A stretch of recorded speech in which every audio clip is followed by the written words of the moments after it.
and thanks for joining us. One of France's best-known books has been made into an animated movie for the very first time. So what better place for it to premiere than here at the Cannes Film Festival?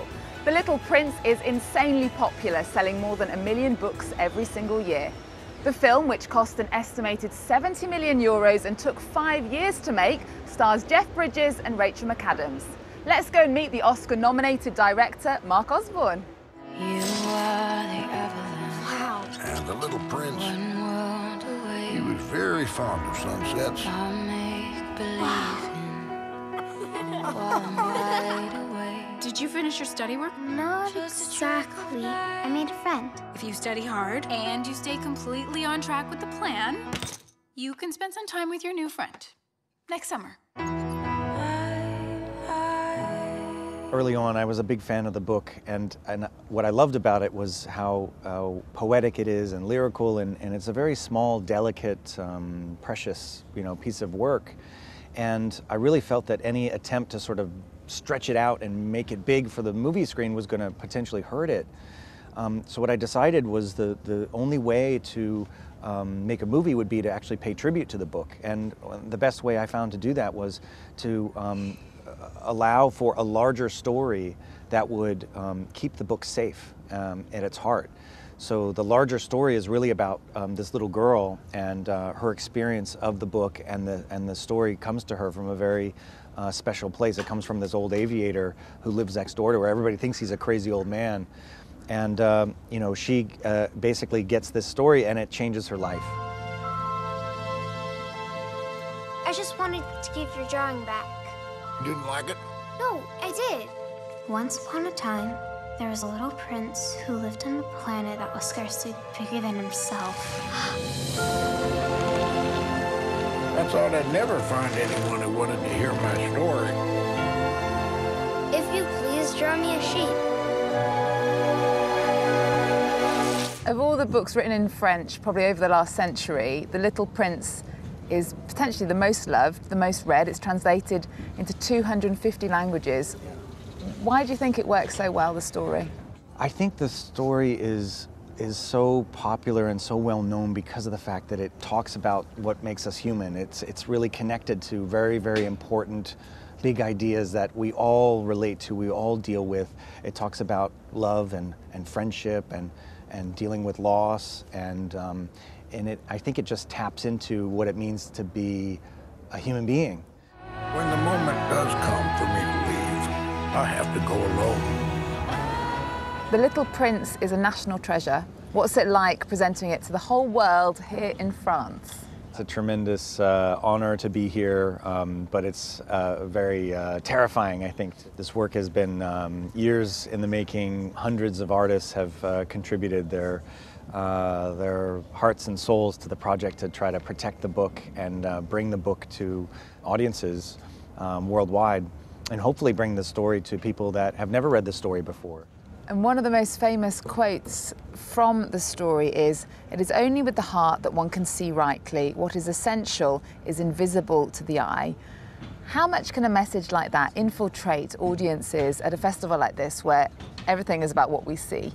To me, was the key idea in the book that stayed with me over the years, the core idea that I wanted to build the movie around. And I think, people here love film, they love cinema, and I think there's enough people here that love the book that what I mainly am worried about is people who love the book so much that they can't imagine that we could actually make a movie that really takes care of the book and protects the book as much as possible. Your life plan. The hour of the day of the week of the month of the year of your life. We're not leaving anything to chance. Now here I am, up here. You are going to make a wonderful grown-up. One point as well that the film keeps coming back to is this idea that adults lose focus of what's important, and that when we go into the adult world, everyone is grey, everyone looks very depressed, and they all kind of look like robots. Is that how you see the adult world? It's intended to be sort of a child's nightmarish vision of what it means to be a grown-up. So it really became a very visual way for us to sort of portray those anxieties. Those anxieties are, I think, something that children can relate to, and look, I think grown-ups can relate to. I sort of have this struggle between wanting to be, you know, a parent that lets my kids skateboard and do whatever they want, and you know, eat candy and have a good life and be free. But there's that part of me that wants to make sure they get good grades and make sure that they're going to be prepared for this very grown-up world that we live in, you know. And so I think there is that contrast that is kind of present for us. Tell us about this guy. Yeah, this is our fox doll. This was actually the model that we built based on the designs that Peter Desève did for this character. We wanted to make sure that the book lived throughout the movie, and it wasn't just in the sequences that were done in stop motion that reflected the actual passages from the book. And so the idea of a stuffed animal, of a fox doll that would make this very grown-up little girl look like a little kid, and it becomes a great symbol of the relationship between the aviator and the little girl.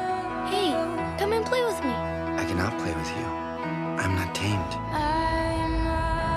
But if you tame me, we shall need each other. To me, you will be unique in all the world. What is essential is invisible to the eye. It was all done through motion capture. Why did you choose that method? Actually, it wasn't motion capture. It was we used two techniques. We did CG animation, which is the real world as kind of created in computer animation, and then the passages from the book was done using a technique called stop motion animation. And stop motion is actually small puppets, even smaller than this, and you're articulating and moving those puppets frame by frame. And I felt that was a very beautiful handmade technique that would really allow us to kind of go back into our own childhoods, back into our own imaginations, and it would transport the audience to a universe that was more poetic and more lyrical and had a beautiful sort of tactile quality. And I wanted to remind people of when they read the book. You know, you were looking at these beautiful illustrations and you're turning the pages and you're feeling the paper. One of the key moments in the book, in the story, is when the little prince asks the narrator to draw a sheep. I was just wondering if you could draw us one. You want me to draw a sheep? Well, I can draw you a sheep, and in the book, you know, it takes many tries to get it right. You've got one go. Yeah, well, I'll go the easiest route. It's not the most creative route, and but I mean, I love this idea from the movie. I love this idea from the story, and this idea that anything essential is invisible to the eye. I'm just going to completely lift the aviator's interpretation of. Mark, thank you. Thank you. Lovely to meet you. Yeah, nice thank you, and to meet thank you, you Mr. Fox. Yeah. Buckle up.